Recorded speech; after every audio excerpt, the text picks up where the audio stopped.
Today I'm talking with Lizzie Webb, who some of you might know as Mad Lizzie.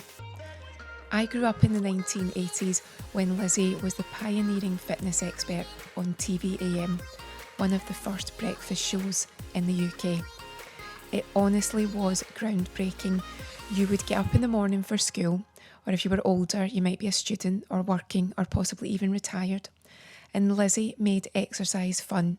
She would be on a few times every morning and she would exercise to the current music in the charts, or she would bring something new to you, or she'd have guests, and some of these guests were superstars, or they were up and coming, or they were people that were very interesting in relation to what Lizzie did in the industry. However, that's not how Lizzie started, and it's also not what she continued to do after her 10 years on breakfast television. Lizzie has a book out, Mad About the Boys, Fame, Fitness and Teaching London's Toughest Kids. As a lecturer in colleges myself, I really relate to what she has to say in the book, but I'm also astounded at her inventiveness, again her forward thinking, and her bravery in tackling some of the most challenging students that you could ever encounter.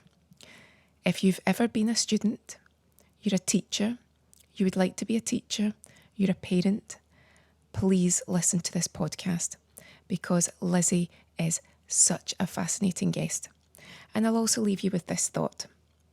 In 1987, the biggest selling VHS rental in the UK was Back to the Future. The biggest selling video was Lizzie Webb. Lizzie, thank you so much for coming onto the podcast. I'd said to you when I reached out that you're someone that I've always admired, and having read your book, the admiration is up there now. I didn't realise that you had all this knowledge of teaching, but it makes a lot of sense to me now when I think about the TV days. It was almost like a little mini fitness class, and I can see now where all the teaching experience came in. So would you like to tell us a little bit about your book and how it came to be? Well, it's called Mad About the Boys, and it's Mad About the Boys for two reasons. I was called Mad Lizzie every morning on television for 10 years when I was doing breakfast television. And I was also teaching in a boys' comprehensive school. That's how I started teaching my whole teaching career way back in 1970. And when I was teaching them, I realized one, most of them couldn't read at the age of 15 or 16. And two, they loved dancing. Now, this is very unusual in a boys' comprehensive school way back. We've all got to hear about Billy Elliot or seen Billy Elliot, but in those days, it was really unusual. So I trained these boys in my drama club in the lunch hours and after school over a few years. And I turned out four really professional dancers from the school. So I carried on after my 10 years of TVM, going back teaching very, very challenging children. And then in 2019, a journalist interviewed me and she said, Lizzie, I had no idea that you had taught so many different types of people, in particular challenging children. She said, write your memoir. And that's what happened. And what a memoir. I, coming from a teaching place myself, I feel as if everyone that is a teacher, wants to be a teacher, or is even a retired teacher, everyone could benefit from it that's in that area because you have so much knowledge and you come across as fearless to me because the things that you did and the situations you put yourself into, a lot of people that either have been a student or have been a teacher would be a little bit cautious of. So, as well as being a really good, easy to read, I flew through it memoir, I also think it should be something that anyone who has an interest in teaching or has been or is a teacher should read. And do you feel that's something that all teachers could benefit from too? It's not just teachers. I think parents might benefit as well. Mm. I would love teachers to read it and think, what would I do in that classroom situation? How would I approach that really challenging child? Or when I was teaching in the prison, the juvenile prison in Henley, where they were all boys, I was teaching those on the long stay wing. I was absolutely fearless. Even when I started teaching, and I described the first class that I go into in the book, I was never afraid. I thought, these are just children. And possibly as a child, I didn't feel understood myself. And I had a very, very heavy handed father. So I don't think you forget, if you have childhoods like that, that hold on a minute, I'm only a child. Please don't treat me like that.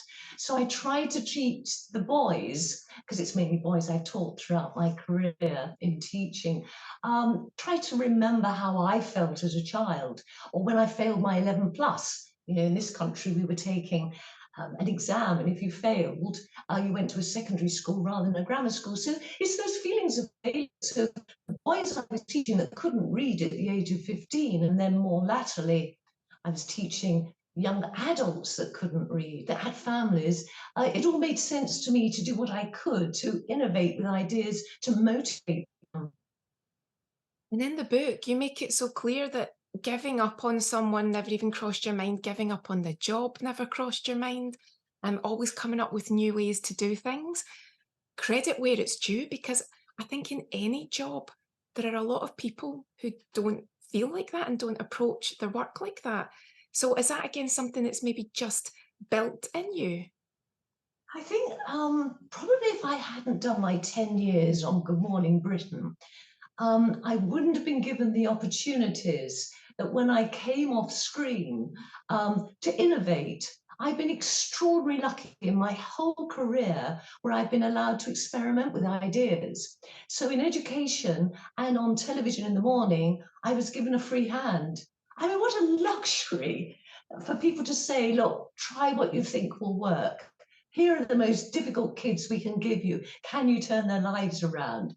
And then when I was on television, Greg Dyke saying, I know nothing about exercise, I'm running TVAM. Lizzie, you do what you like, do what you think will attract the viewers. So my job on TVAM every morning was to encourage everybody at home to remind them in the few minutes I had twice a morning to just get fit, to somehow put exercise or keeping on the move as part of their daily lives. So it was an absolute luxury to be given that chance to do all that. And Greg Dyke, I mean, that is a name again. And you think in today's world that how could that possibly happen where someone would say, here's a slot, do what you like? And I'd said to you again when we were previously chatting before this, that I was a kid in the 80s and I was the perfect age to dance around when you were doing the shakedown, got completely involved in it, and then you'd head off to school. And I didn't think much about it, but what a great start to the day. You are actually moving about, you're actually getting the blood flowing. Then I would eat, like I'd said previously, a really unhealthy sugary cereal, but I've moved on now. I don't do that anymore. But what you were doing was so clever because it was engaging, no doubt, as well as children. It would have been engaging students, mums, even I remember you doing like the chair workouts. It must have, you were basically speaking to everyone. And was that something again that people might not have realized at the time that you were putting a lot of thought and a lot of preparation into?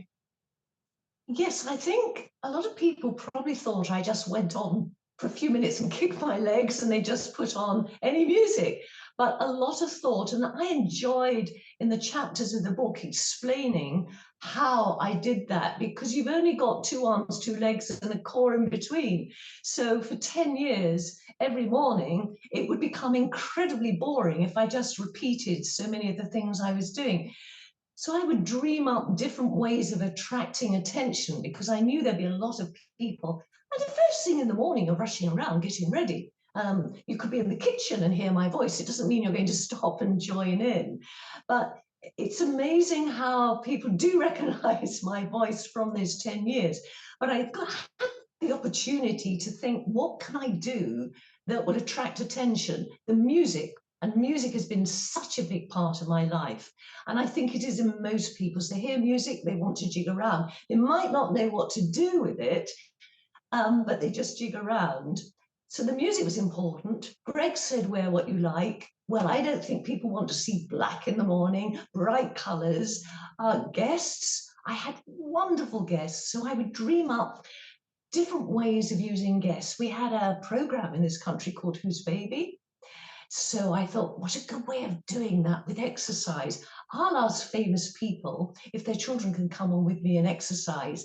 So the big boxer of the day was Frank Bruno. So his two children came on. So I did boxing exercises as part of the program. A friend of mine was acting with Judy Lowe, and she was married to Richard O'Sullivan, and their daughter was Kate Beckinsale. So Kate Beckinsale as a little girl came on with me, and I did exercises that he was in a great series called Porridge, so somehow incorporated that. So there was a whole theme for the week, which made it fun. And I think that was the essence of what I was trying to say. Exercise, fitness, dance is fun. And I think sometimes people forget that. They go to the gym or they see exercise as a way of losing weight, which of course it is. But that shouldn't be the priority of doing fitness. It should be fun. And as you say, Elaine, I tried hard to do that. Oh, it came across. And look, you're the perfect example of someone that is still obviously fit and healthy. And what you said there reminded me, there was two occasions where I remember calling on a landline a friend to say, guess who's on with Lizzie? And it was, again, friends that would love a band. And obviously one was Take That, because we all knew someone that was crazy about them.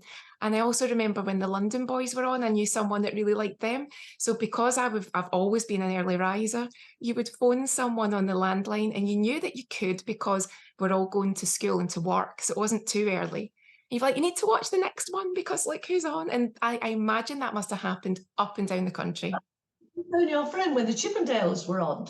I should have, I was probably a shade too young, but I bet I bet there were lots of people that would have. I bet at the time I would have just looked at them and thought, their muscles. I've since seen it on YouTube and the muscles are insane. Absolutely incredible.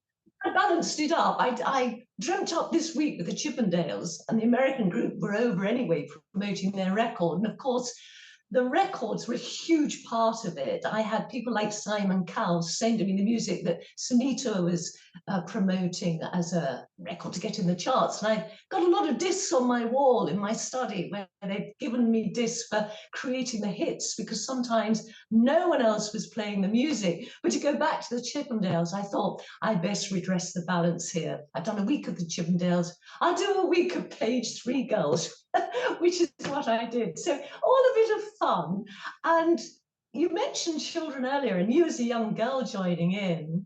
I then realized, because the mums and dads and aunts and uncles were sending me pictures of their children standing in front of the screen, copying me. So I thought, what a great way to get kids exercising if I create a character just for them that was always on the move and exercising and learning through exercise and fitness. So I created a kids character called Joggy Bear. So that was again part of the fun of those 10 years that I had, thanks to Greg Dyke, all these opportunities to try different things. And again, Joggy Bear, that was a huge success too.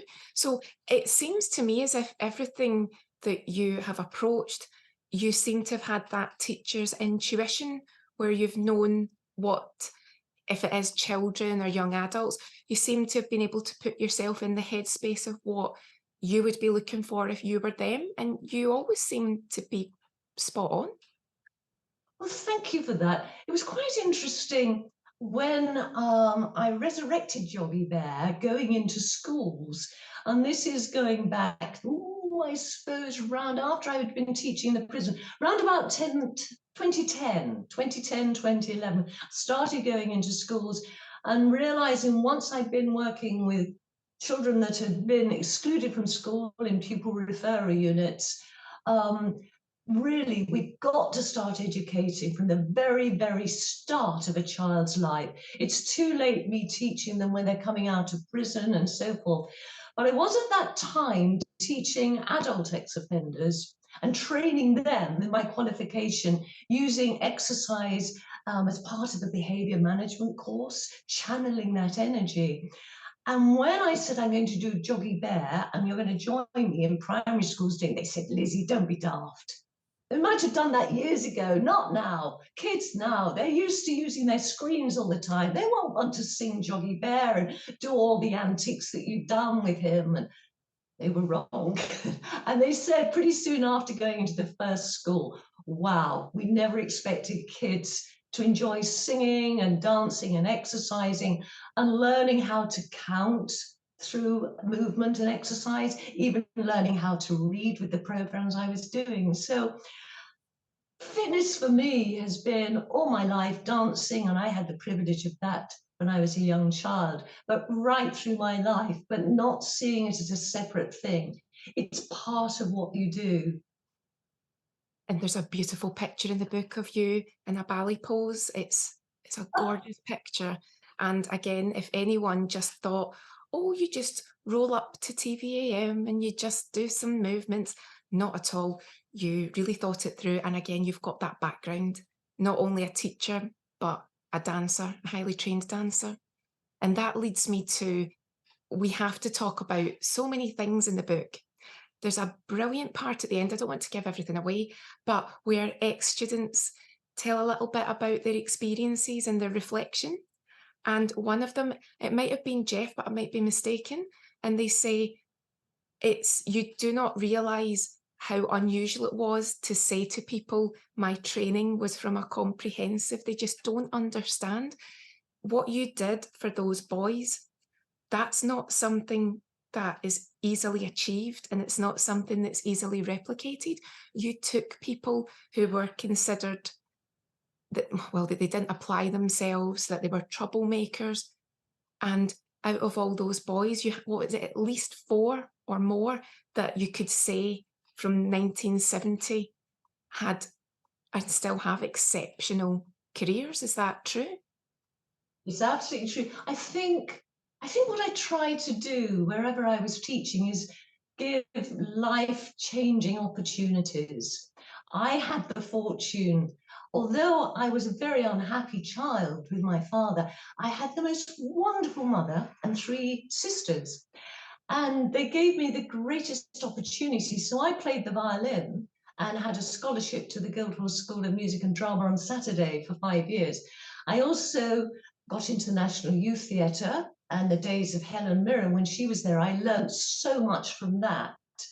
And also, had the privilege when I failed that big exam I was telling you about, the 11 plus, of going to a private school. And in that private school, it was basically a dance and ballet school. So you did your academic work in the morning and then your dancing in the afternoon. And then my sister was in the Royal Ballet, so I was used to going to Covent Garden. It was an incredibly privileged time. So I wanted to do for the boys something that they would never have had the opportunity. So the maths teacher at the school, this is going back to the 70s, called Andy Webb, wrote the most wonderful plays for the drama club. And we worked together where we put in really challenging pupils that were getting thrown out of their classes, excluded from the school, alongside people like Jeff that you just mentioned, who then wanted to really dance, and he was in the 5th year at school. Now, in his 60s, he's executive producer on the very big show in America, So You Think You Can Dance. They're on their 17th season. Gary from the school, he sat watching the plays. He said, I want a bit of that. So he joined us. He started dancing in the lunch hours and after school, as did Floyd and Patrick. So I had 4 very talented boys amongst all these boys in the drama club, learning how to dance with me in the school and after school, doing much, I suppose you'd call it funky dancing. And then Pan's People was a huge dance group on Top of the Pops on the BBC every week. And Flick Colby, the choreographer, said, oh, I want boys. I've got to move with the times. I'm going to hold an audition and create a new dance group. And I need 2 boy dancers. So my boys at the school said, dear miss, can we go along to the audition? I said, well, look, you don't know about stage schools and dance schools, but there'll be hundreds of blokes there. So go along, do your best, but don't get disappointed. Well, Floyd actually got it, and Jeff was a reserve. which was amazing because they just learnt dance in the school. And then Floyd went on with Arlene Phillips, who created Hot Gossip. He was one of the first members there. And then Jeff and Gary and Patrick said, well, why can't we? Look, Floyd's managed to become a top dancer. So we created our own dance group and put in some girls. And it was very, very hard to earn a living. But we did well, it's all in the book. We haven't enough time to go into it. They ended up being top dancers in the West End, working on television in the series with all the top artists, the singers. Um, and the joy for me is we still meet together every year. They're in their 60s now, but all of them say their priority when they're auditioning or they're teaching or they're directing is the welfare of their pupils. And that to me is lovely because it's continuing what I set out to do. That's lovely. That's such a lovely tribute to your style of teaching. And another reason why I think people should buy the book is it's a great insight into behind the scenes of television.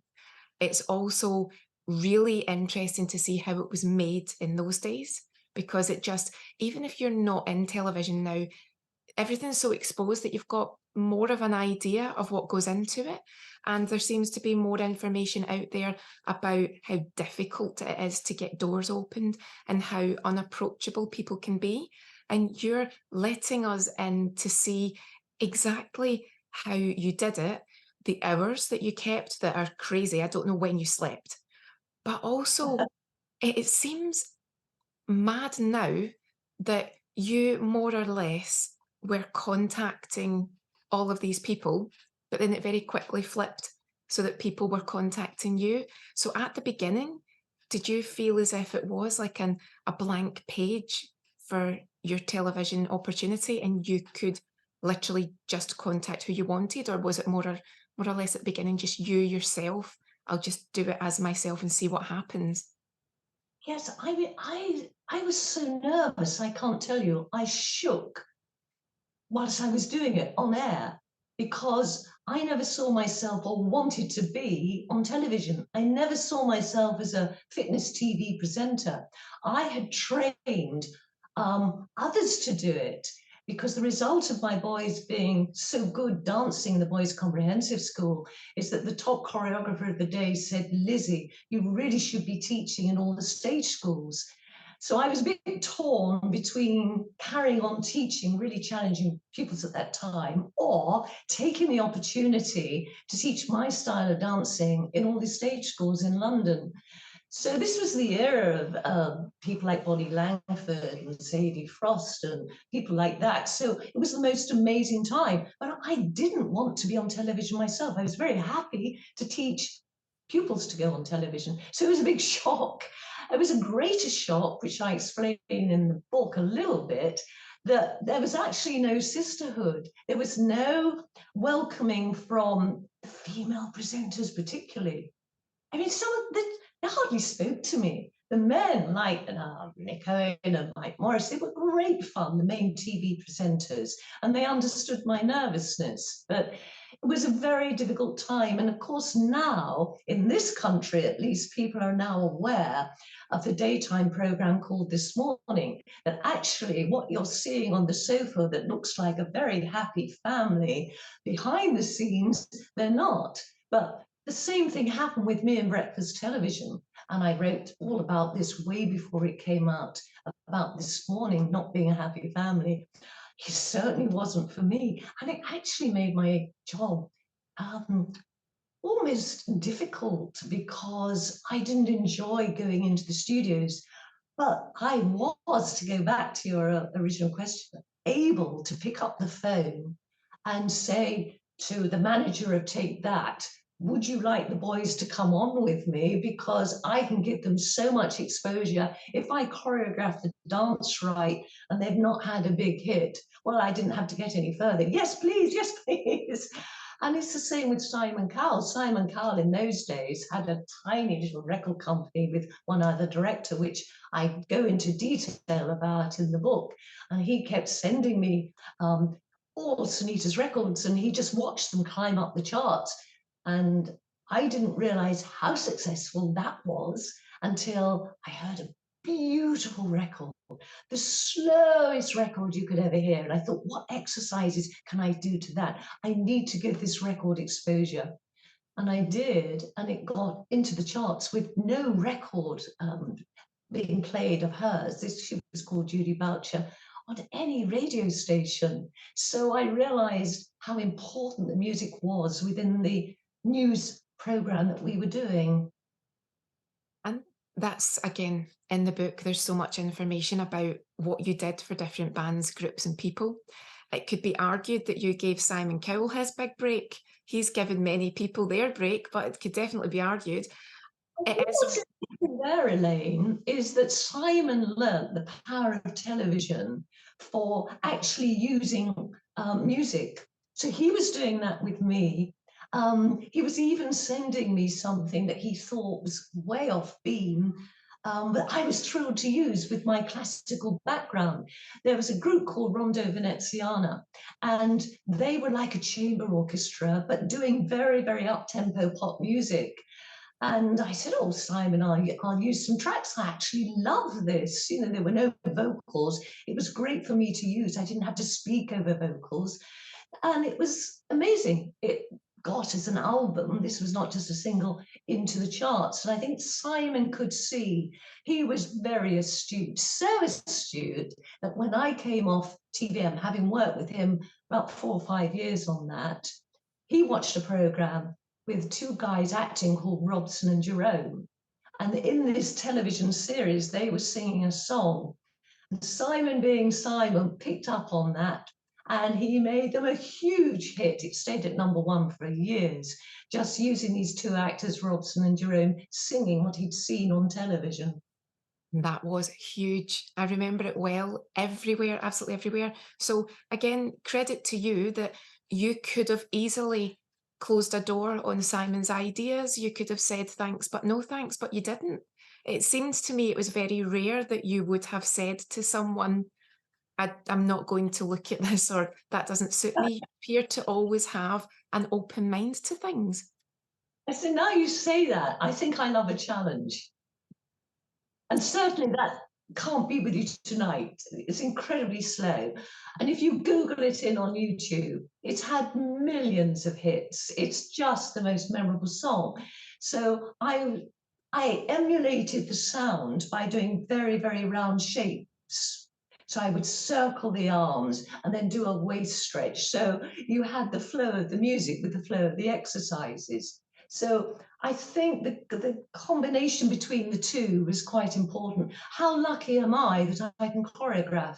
It's something I learned very early on at this private school, and then going and seeing so much ballet with my sister in the Royal Ballet. So again, what a privilege to be able to do that. So the joy of people learning it, I think teachers around the world will say it's an enormous privilege to teach the next generation, to motivate and inspire, because if you're enthusiastic about what you do, you're going to generate an interest. Now, if I can do that with fitness and these really obese times, if I can do that in the classroom, I was doing it right up until COVID struck, Yeah.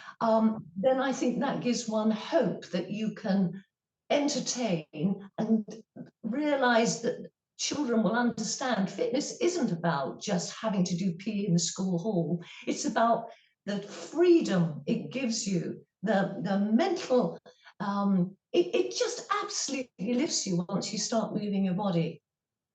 Couldn't agree more. And I do think the challenge is with children, you don't always see it when you're that young. And the young adults too, quite often exercise can be something that you see as the thing that you have to do at school when it's timetabled in. I think when you're really young, you love moving about. And then there's that danger. You can get to a certain age where you're like, do I have to?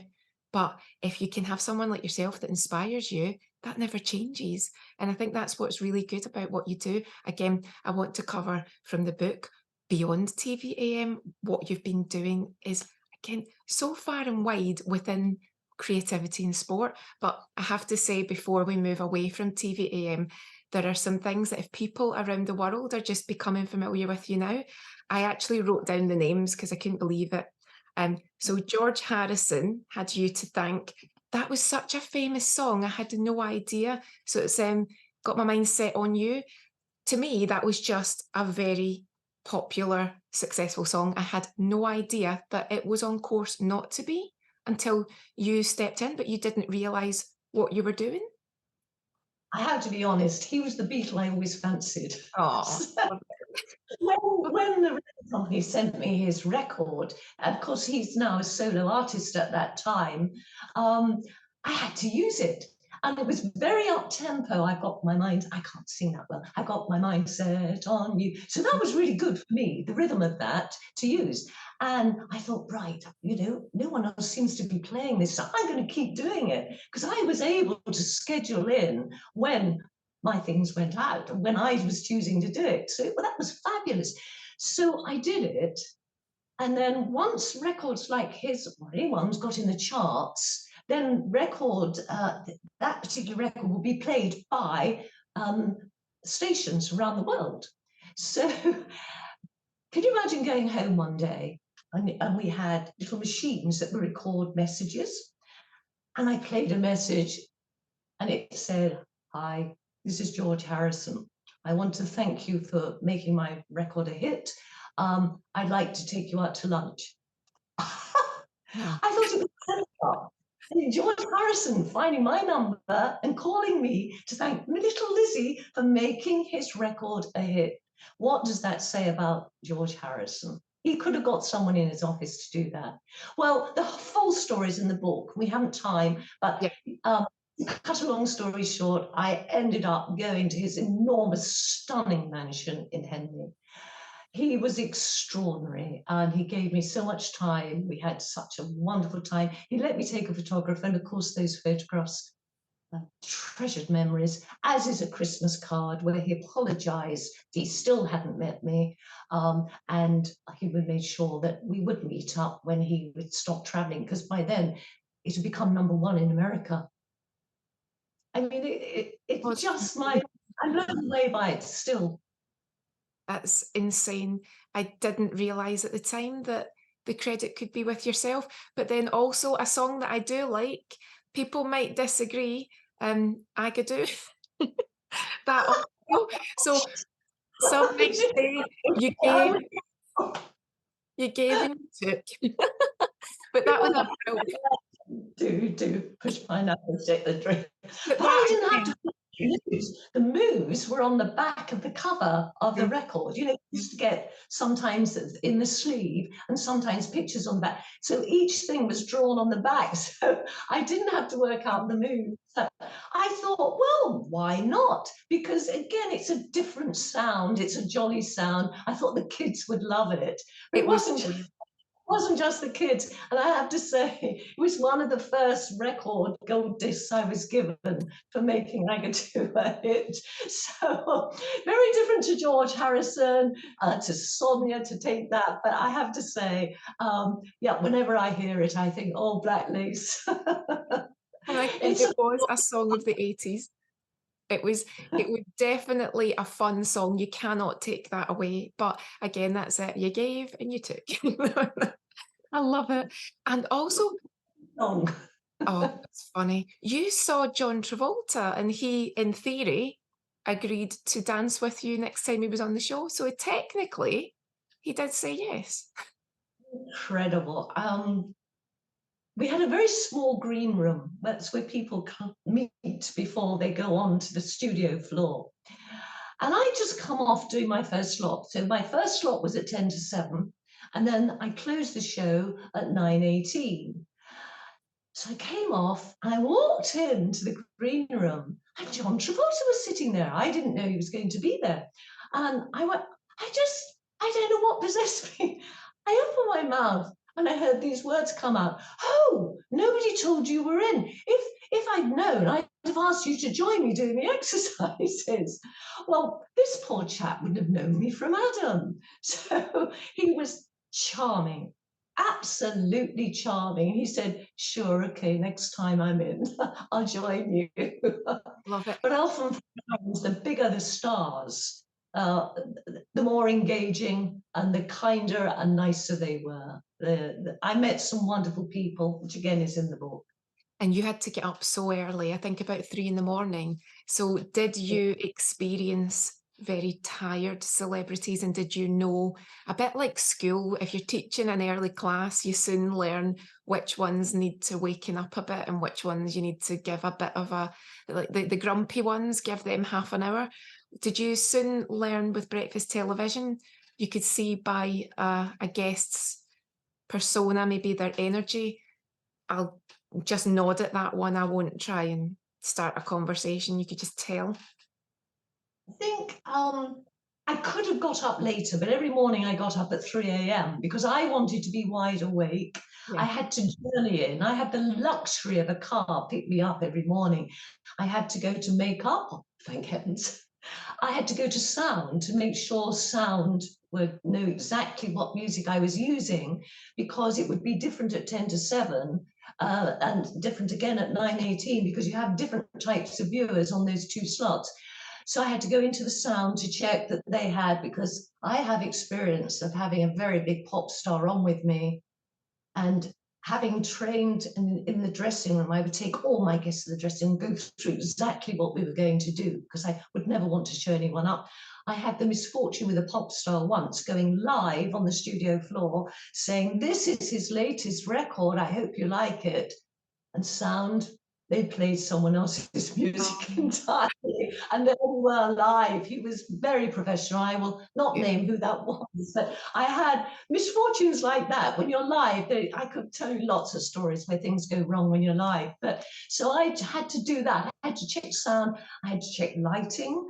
So really, I was my own producer, which I loved. I'd had to go to wardrobe, so they could, I'd take my clothes in, because again, I was able to choose all the clothes I wore. I had a wardrobe allowance. I mean, how lucky was I to have such an opportunity? So I wanted to do it right.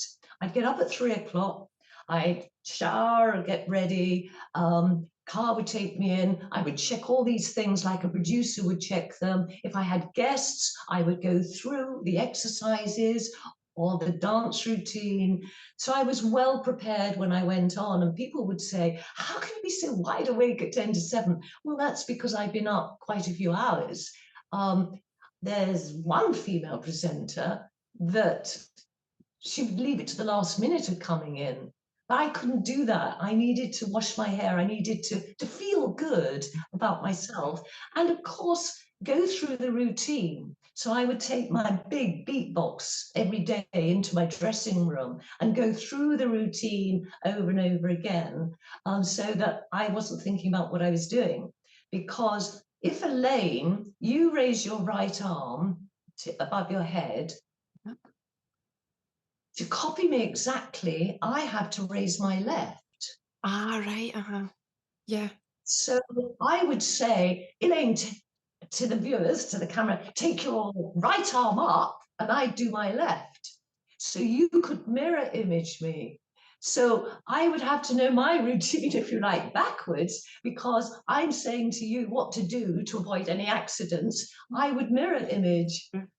So I got used to, because I taught for years before I did TVAM, of having no mirrors and facing a class. So I was able to reverse everything I was doing. So there are all sorts of little things that people weren't aware of. But right up until the 10th year of me being on TVM, I get letters saying, does Lizzie know her left from her right? They couldn't work out what I was doing. Double the work. So you're right. Whenever I go to a class, it is in reverse. I never really gave that a thought. So you're not only are you teaching it, but you're teaching it backwards. So that's extra work too. But that's funny that people thought that you didn't know your left from right. Oh, Am that's I right? and It then was just to ensure that people would copy me correctly, obviously. yeah. So, and you've got people of all ages, all abilities at home doing it, or a lot of them would record it because it would be too early for them in the mornings, and they'd go home and do it later in the day. And talking about that, just a couple more things, because then I want to move on to what else you've done. but I thought it was a beautiful full circle moment when Barbara Hulanicki made you some clothing when you had been a Bieber fan in your teens. But again, as is the way, you can't always buy the clothing that you adore. It all depends on what your income is. So you had that lovely full circle moment where she offers to make you some clothes. Can you imagine your favorite designer saying, what would you like me to make? You know, you don't want to wear the obvious leotard and tights and track suits. You want to say to people, you can wear loose clothing. It doesn't matter what you're wearing to do some sort of exercise or dance. It was just amazing. When I was at college, me and my great friend and I, we shared a college, and we said, we just don't have the money to go to Bieber and see Barbara Hulanicki, the wonderful designer, her clothes. But we would go to the shops in High Street, Kensington, and just gaze. If we were lucky, we could afford to buy maybe a lipstick or something that she was doing, or some earrings. Because Min and I really, with our 3-year teacher training college that we were at, we charred, cleaned in our holidays, or we babysat to get money to afford to become students. So to have the designer you'd revered and you couldn't afford, then years later saying, would you like me to make you some outfits to wear on television, was, again, I still pinch myself. I think, what an amazing thing to happen to me. I That was a can, joy, of course, of writing my memoir, which I loved doing. I loved writing it because I was recalling all the things, incredible things that had happened. And I wanted to share that with people that maybe would watch me on television, but had no idea, like you were saying, about what went into those 10 years. and another thing that doesn't surprise me, but I think people need to know is that in 1987, so I think it was the rental video of the year was Back to the Future, and the most purchased video of the year was yours. So that's just like, we all know that in the 80s, the video was huge. So for the major rental to be Back to the Future and the major purchase to be yours, I would like for people that are listening that are maybe getting to know you now just to understand that's the level we're talking about. So at the time, again, was that a lot for you to take in, or was everything moving so fast that you were just producing what had to be the next thing? Yes, absolutely. You're so right. Everything was moving so fast. Um, in those days, in 1987, fitness was all the rage. You had Jane Fonda, and videos were selling enormously, huge volumes in all categories. So you'd have Michael Jackson doing a video to go with his song. You had children's cartoons, and it was what was called sell-through. People would go into the chain like Woolworths, which were huge at the time in selling videos. Um, and I was very, very fortunate. But this is the power of television.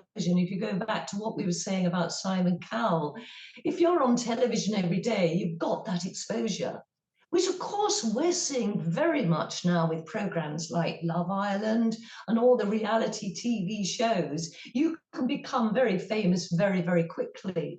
In those days, there were basically just 3, 4 channels. So you had a very high profile, and you were in a position where most people seemed to know you. You'd travel around the streets or on trains, and people would say, oh, hi, Mad Lizzie, which was fabulous. So it was really because I was on television every day. But I loved doing the programs for these videos. I ended up making about 9 exercise and dance videos, and then my children's characters. So yes, the day was very, very long. I was writing regularly for a national newspaper, TV Times. I had a column.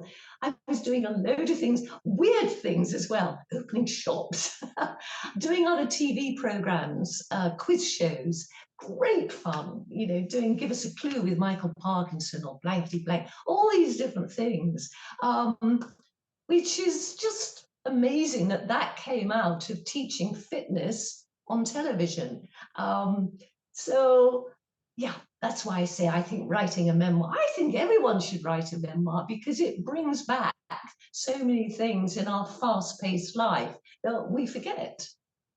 And like you say, with everything you've done, it always comes back to helping people and helping people to have opportunities. And like you say, just being there, knowing that there's a chance to make a difference for someone. And if you're sitting down and you're reflecting on what you've done, there must come a point where you think, I actually have made some really good decisions here. I've obviously created the right career for myself. Did that confirm to you with the memoir that you had obviously channeled in the right direction with your professional life?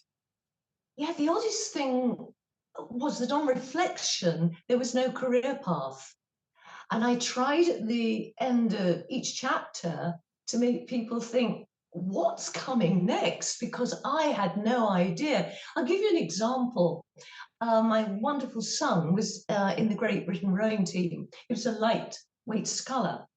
And when the Australian coach came over to train the Great Britain rowing squad, the women's squad and the lightweight squad, he said, I heard your mum was on television doing exercise.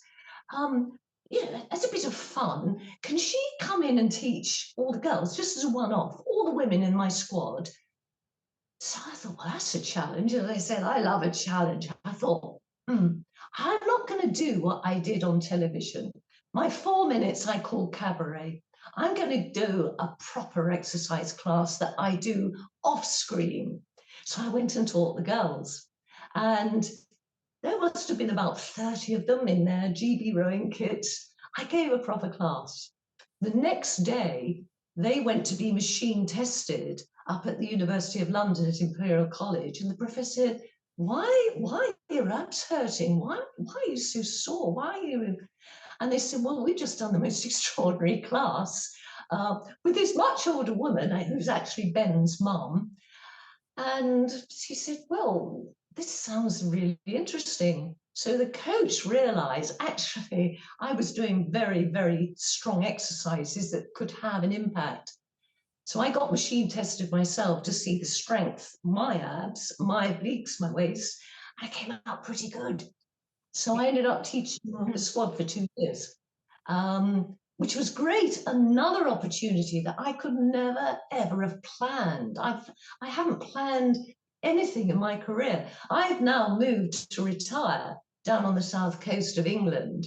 Oh, no, I haven't. When they realized that I could still teach funky dancing very energetically, as I used to do, because I am extremely fit, I've ended up teaching in the village I'm at, and also doing other work, which I haven't come on to, which is the programs that I have originated to get into schools.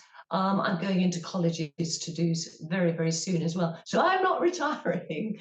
I'm carrying on still with all the different challenges. As my son said, you're no good if you haven't got a project, Mum. I suppose I love being able to give those opportunities. If you failed learning that way, how can I do something that's going to make you succeed another way? And Ben, your son sounds like a chip off the old block because in the book, he pops up quite a lot and he's always doing something for you. And there's a lot of like getting in there and getting stuck in and doing things. So it's obviously a very active, busy family because you're always, as you say, involved in a project. And am I right in thinking too, um, you've taught in Italia Conti, Pineapple Dance Studios. These are all iconic places. But then when you move into the 90s and beyond, I find it fascinating you had that choice where you probably could have maintained your television persona if you wanted to in that same way. I have a fair idea that there must have been lots of opportunities there if you wanted them, where they could have said, you can have this show, you can be on this, you can have so many different things. But no, you actually thought, let me get back into teaching children and the challenging aspects of it. Is that right? Could you have maintained the television if you wanted to in the same way?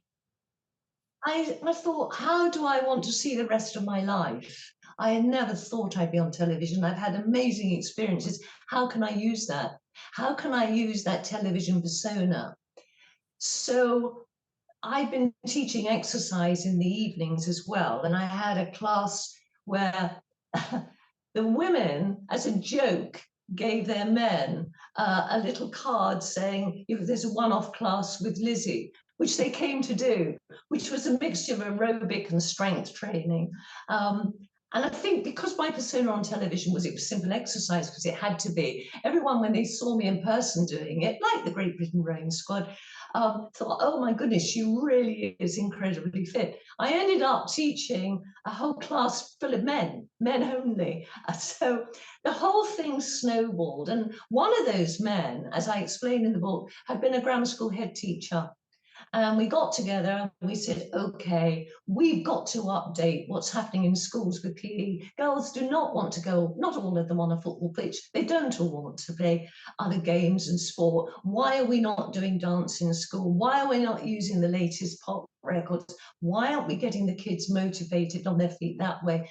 And so I started up a charity with one of the Olympic rowers who'd won 2 medals in Olympics, because she felt the same way as I did. And we were also together doing this in the boys' juvenile prison, which is another story, but that's in the book. To go back to the original. So then what I did was, with this charity called Creativity in Sport, we got backing from people that would give us small grants. So we could train excluded school pupils that had no qualification to get our fitness qualification, so that they could go out and teach other children at risk of exclusion as they got older, which is what we did for some time. I ran courses for Job Centre Plus. That's where people in this country are out of work, and they would come to me, and I do all sorts of courses where it would give them the confidence of going back into work. We ran a lone parents course. A lot of this was all done through physical movement and through acting out. I was using the drama I'd done years ago back at the comprehensive school, a lot of socio-drama. So it's the combination, and my plea to any government now, and it's in the last chapter of the book, the arts and fitness is just so important on a school curriculum. It shouldn't be the first thing that goes, which is what is happening in a lot of schools. They're cramming in so much of the academic side. We're in a situation, certainly in this country, where so many children since COVID, but it was happening before COVID, are just not going to school. And again, this is in the book. This is kids. They'd sign in, they bunk off school. So in a way, where I was teaching them in this huge converted church for several years, an amazing place, it was like a shelter, a haven for them, where they would come to me officially, but I would let them come at other times rather than walk the streets. And I was talking about very, very aggressive boys who really needed to be given, if you like, a home situation where they felt safe and they felt comfortable. But believe me, it wasn't always a success. I didn't always have successes, and I detailed the suicide of one boy in great detail to show that we teachers actually have the most incredibly difficult job. And you can say the wrong thing, impact on that child at the wrong time, and it can live with you forever, in the same way that the successes can live with you forever. And I have such admiration for teachers nowadays, how they have a doubly difficult job. It is challenging. And the creativity in sport, you go into detail in that, and it's Debbie, isn't it? Debbie sounds Yes. like a wonderful person, because you seemed, and Julie, I think it was as well, everyone seemed to have each other's backs. Again, you should read the book if you want to be enlightened about the challenges, but also there's some lovely emotional bits, some funny bits. There's, you name it, it's such a full story of a memoir. It's not leaving things out, or you're thinking, actually, that didn't tell me too much there, that skimmed over that. There's a lot there, and it's just so, especially coming from teaching in colleges, I found that really interesting, because you were up for the challenge.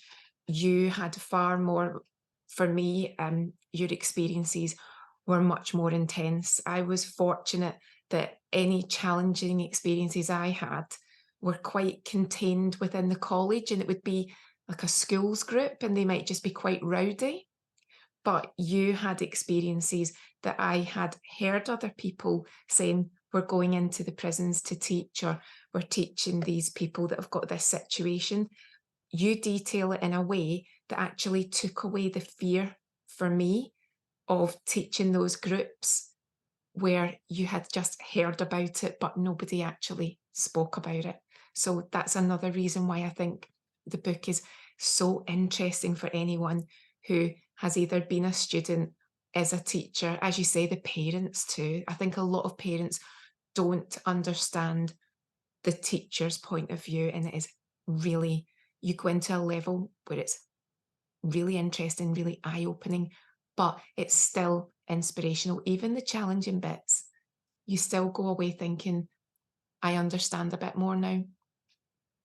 I think too, there's one chapter that I really wanted to get across, that if we hadn't led the lives of some of the most humongously difficult lives these children go through, that we expect them to go to school and sit at a desk when they have come from the most troubled backgrounds. So how are we going to expect them to concentrate when their lives are that miserable and they're busy coping? And the three lives that I detail, or four that I detail, all gave me permission to write about it.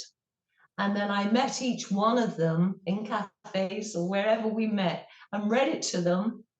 And they were delighted that I could tell their stories, so that teachers and other people would understand what it must be like to come from such a troubled home to go to school. Why would you want to go to school and learn when you can't have any love and things of protection that a child should have? So that was important, but obviously I had to change the names because they had relatives that would be recognizable. But it was interesting that they wanted their stories told in the same way that there's a whole chapter about a football hooligan who started up the Tottenham Hotspur football gang, the youth gang. And he came out of prison and he came on one of my courses. And he was the most extraordinary guy. I learned so much from him. Very intelligent chap. And it was interesting how he could see that his role as a leader of these gangs, where they, and I think if you're not aware of football violence in this way, this chapter is quite an eye-opener, because I detail what I'd learned from him as to what the gangs do and what they still do. And I'm delighted after a couple of years, he actually did turn his life around, because he went back into Wormwood Scrubs, back to prison for breaking his court orders. And he still wrote to me from prison and said, keep up the good work. And he allowed me to do that letter in the book. So I can see that all the kids that I taught want the stories told to give hope to the next generation. And it would be lovely if the kids that are really struggling could read it, but they're not going to obviously probably have that opportunity. Although you can get the book from Amazon, you can order it anywhere and from bookshops. But I would love kids like that to read and realize they're not alone, and that these kids have made successful lives from the most awful starts. And there are loads of teachers Yeah. out there doing what I've been doing. Do not think this is just me. There are loads of teachers. The vicar in the church that we were in, that they had transformed in the day, they took out all the pews so that the youth could have it and people like our charities could have it. He's now working with the Archbishop of Canterbury. There are loads of people around doing amazing work.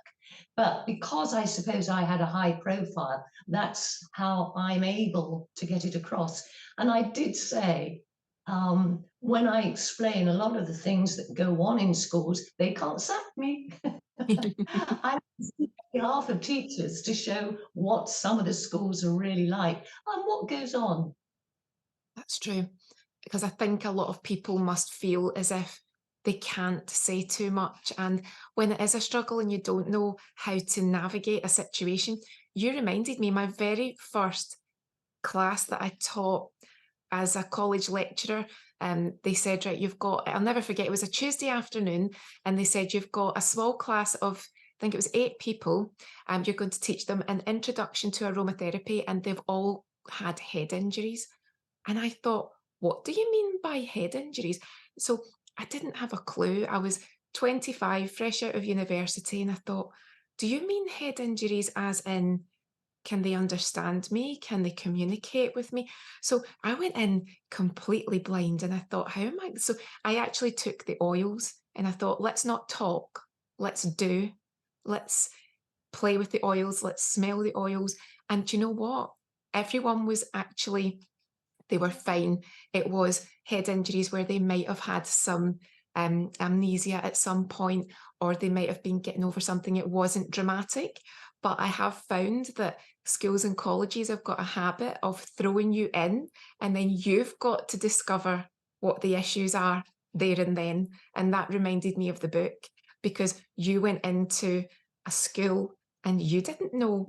You'd asked for challenging students, which again, I bow down to you for that. You actually Well, asked for that, but you it's didn't know what you were getting. it's not me being good, it's what I wanted to Yeah. do. But not enough So people want to do that.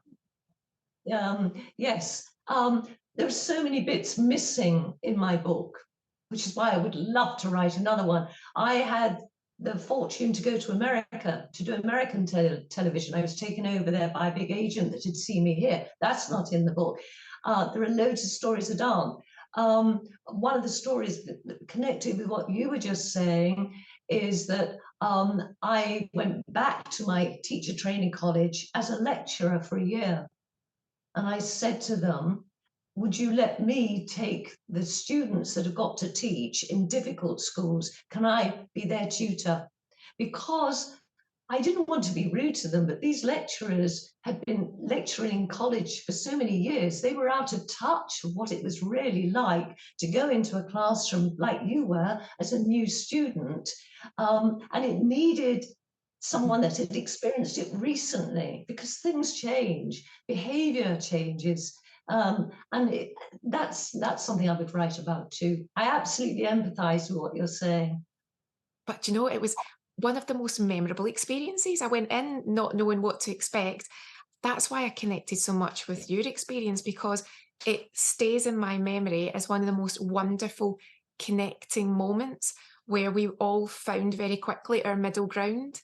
And that's where I thought there's nothing better than teaching when it all slots into place. And it might not happen every time, and it might take a little bit to warm people up and break down barriers. But when you get there, you can't beat it. It's the best feeling in the world.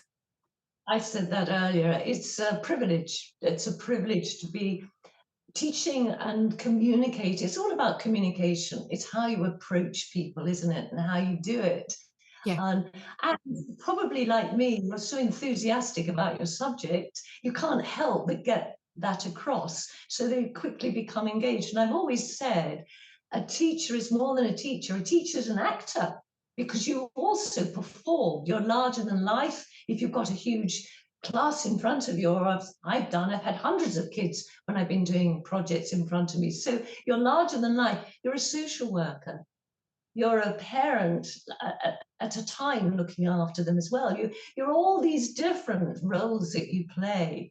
And isn't that wonderful that we can do that? Yeah. Nothing beats it. And I'd love to know, just as we're finishing up now, what are your plans? So would a second book be in the pipeline possibly? You were saying that retirement's not on the agenda, and I'm so pleased to hear that. I would love to write another book. This book I had to publish myself. It wasn't taken on by someone. And I'm hoping I will get taken on by someone if this book is successful, so that I can put in the bits that aren't in there. But I would also, as I say in my last chapter of this book, I had to find out why boys and girls were going through schools unable to read. How is it that in 2019 in England, in this country, 179,000 pupils left primary school without the proper reading skills. Now, after COVID, they said it was 200,000 and they're blaming COVID. Well, in my mind, there's not that much difference between what was happening before, 179,000. Those children are never going to catch up, which is why I was teaching them in prison how to read. I was teaching an ex-gang leader in Reading how to read. And he had kids of his own and he couldn't read. So it was always catch up. So the programs that I worked out that I was able to go and do in lots and lots of primary schools, I would just put in a book so the parents could do it and teachers could learn from it. And if they wanted, it's a whole new way of teaching, all through movement, and combining PE games. I don't know how many balls, tennis balls, Debbie and I and my assistant marked up. We marked up hundreds of balls, 1, 2, 3, so that in PE, if we were doing multiplication in the classroom, we had them running around doing relay races, using the balls, saying 1 + 2 = 2, and passing the ball and throwing the ball. There's so many creative things you can do. So I would put those all in a book to give people lots of ideas, and it might spark off for them ideas. Oh, I hope someone's listening that can do that. I would even send this podcast to the governments that somebody's listening. That makes so much sense. Oh, Lizzie, it's been lovely. I got your book on Kindle, so I know that you can download it. And I wasn't normally a Kindle type person because I like the physical book. But I will say on the positives is that it's actually really convenient. So I'm actually now more of a Kindle person than I was, because any opportunity where I could just whip out my phone and start reading. So you changed my mind on having a digital download on books. So thank you for that, because previously I thought, no, I want the physical. So yes, I'm on board with Kindle books now. But where did you say people can get it from? Get it on Amazon or any bookshop. If it's not in the bookshop, we'll order it. Uh-huh. And I've been very, very fortunate. There have been quite a few articles written about me in the national press about the book that people can Google in. I've used the title Mad, as I was called, and people still say, "Hi, Mad Lizzie," to me in the street. I use that title, Mad, about the boys, 2 ways. One, I was known as Mad, but also I am mad about what's happening in education. We should be doing a lot more, or they're not going to take away how difficult it is, but we need to really progress. That makes, again, everything you say just connects. It makes sense and it connects, especially with anyone who has either experienced the teaching of it or, as you say, the parents and the people that go through it all themselves. So thank you, Lizzie, for taking the time to speak to me. Again, I just urge everyone to read the book. It is entertaining, it's insightful, and you'll learn so much. So thank you, Lizzie. And thank you, Elaine. I've really enjoyed hearing some of your stories too. It's been fascinating speaking with you.